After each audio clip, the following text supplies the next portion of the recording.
The American Library Association has a list of top 100 banned books from the years of 2000 and 2009. Bless Me Ultima is number 32 on that list. Why do I teach banned books? Because it exposes students of color to other writers of merit. Students don't realize that their education, their textbooks, are purposefully engineered to propel a dream that was not designed for them. Banned books allow students to taste and savor those writers because these writers are often dissenters of the American dream and assimilation. I will go with one understanding Ultima cautioned. She raised her finger and pointed at both of them. The gaze of her clear eyes held them transfixed.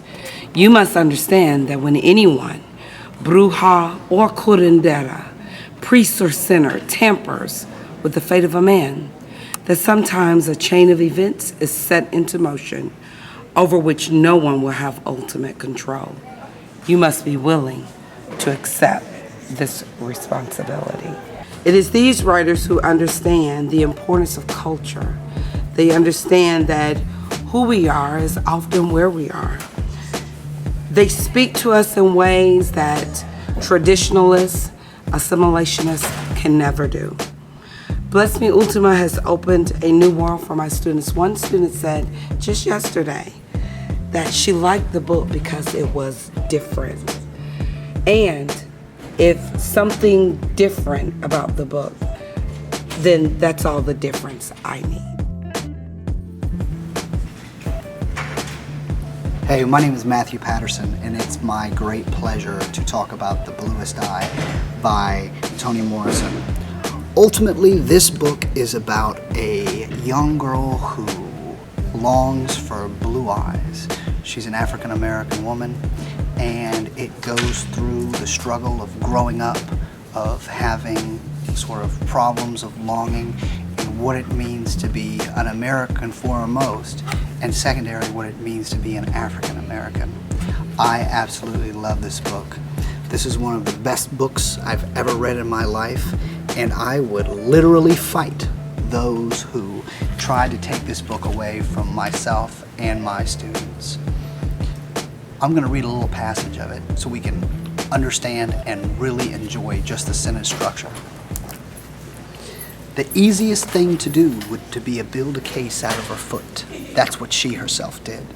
But to find out the truth about how dreams die, one should never take the word of the dreamer. The end of her lovely beginning was probably the cavity in one of her front teeth. She preferred, however, to always think of her foot. Although she was the 9th of 11th children and lived on a ridge of red Alabama clay 7 miles from the nearest road, the complete indifference with which a rusty nail was met when it punched clear through her foot during her 2nd year of life saved Pauline Williams from total anonymity.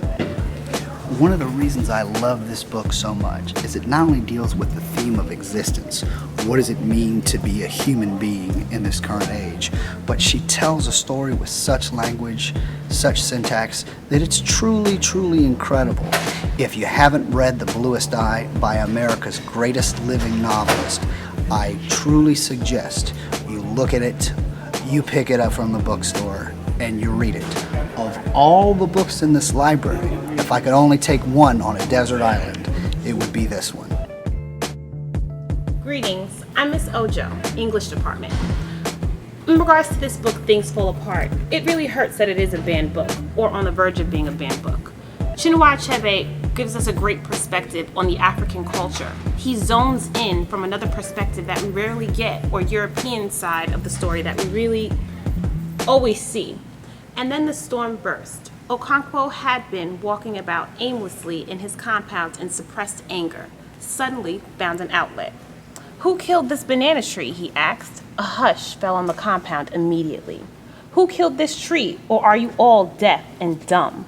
As a matter of fact, the tree was very much alive. Okonkwo's second wife had merely cut a few leaves off of it to wrap some food, and she said so. Without further argument, Okonkwo gave her a second beating and left her and her only daughter weeping. Neither of the other wives dared to interfere. Beyond an occasional and tentative, it is enough, Okonkwo pleaded from a reasonable distance. So Chinua Achebe's perspective is something that I think should stay on our shelves. It provides a wider perspective, insight, and some interesting ideas that should be shared and never limited.